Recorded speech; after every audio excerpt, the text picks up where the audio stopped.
السلام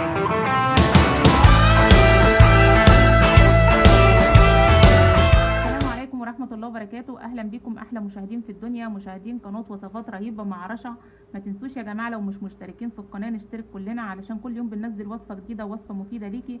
وما تنسيش تفعلي الجرس علشان خاطر يوصلك كل جديد أول ما ينزل، وتكوني انت أول واحدة شايفة فيديوهاتنا.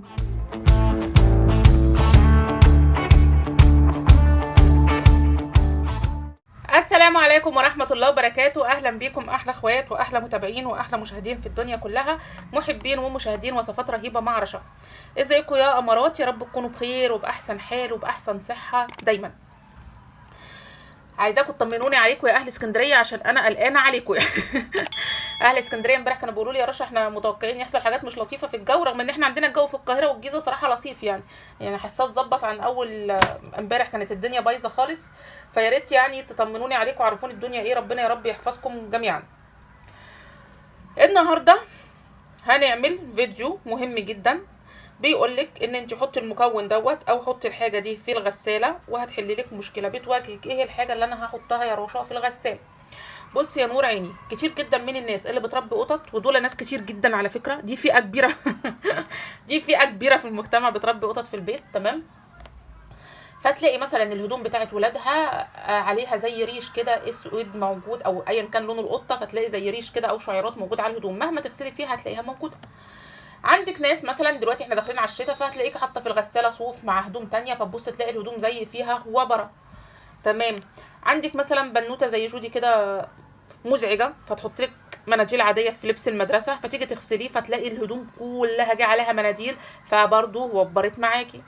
ممكن تلاقي زي شعر كده في قلب الهدوم بتاعتك ومهما تغسليها ما يروحش، يقعد يقول لك طب نضفي فلتر الغساله، طب طلعي الفلتر واغسليه، وطب اعملي مش عارفه ايه. النهارده هقول لك على طريقه حلوه جدا جدا هتشيل لك كل الشعر، كل الوبر، كل المناديل، كل الحاجات اللي على الهدوم.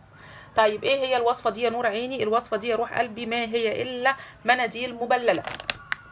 عايزه 3 أو 4 أو 5 مناديل مبللين، تمام؟ تمام. وتكون مناديل مبلله مش مناديل عاديه، عشان بدل ما العاديه هتبوظ الدنيا اكتر. هتحطيهم في الغساله في وسط الهدوم، تمام؟ مناديل مبلله ويكون عليها الكحول بتاعها والحاجات بتاعتها، مش تجيبيها مناديل قديمه عندي مبلله بقالها 100 سنه، لا، حضرتك مناديل فيها الكحول والحاجه بتاعتها، عشان هي دي اللي هتلملك طول ما الغساله شغاله، هي دي اللي هتلملك الشعر والوبر والمناديل والحاجات، كل ده هيتلم عليها. وتختاريها تكون كده اللي هي زي القماشه او السمك بتاعها تقيل، مش مناديل خفيفه كده هبله، لا، تكون سمكها كده تقيل، فتلملك في دوره الغسيل وتحطيها في الغساله كده وتشغليها مع المسحوق مع كل حاجه، هتلاقيها راحت لمالك كل الوبر وكل الشعر وكل الحاجات ديت. اظن وصفه سهله اهي. المناديل المبلله سبق واتكلمنا عنها يعني باستفاضه قبل كده، قلت لك ان هي تعتبر ايدينا ورجلينا في البيت.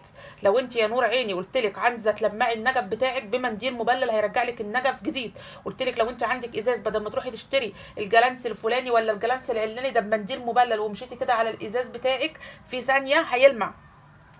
وحاجات كتير جدا قلت لك وتلمعي بيه خشب وتلمعي بيه كل حاجه، قلت لك يعني هو يعني ايدي ورجليا صراحه المناديل المبلله لما اكون مش فاضيه اعمل وصفات او خلطات، فاللي هو سريعا كده هيخلي لك البيت مرايه حرفيا. اتمنى الوصفه تنور رضاكم يا اماراتي، وما تنسيش يا روح قلبي تشيري الفيديو على الفيس بالله عليكي، وما تنسيش يا نور عيني اطمع اكتر اللايك. وما تنسيش تختمي الحلقه بالصلاه على النبي محمد صلى الله عليه وسلم، والسلام عليكم ورحمه الله وبركاته.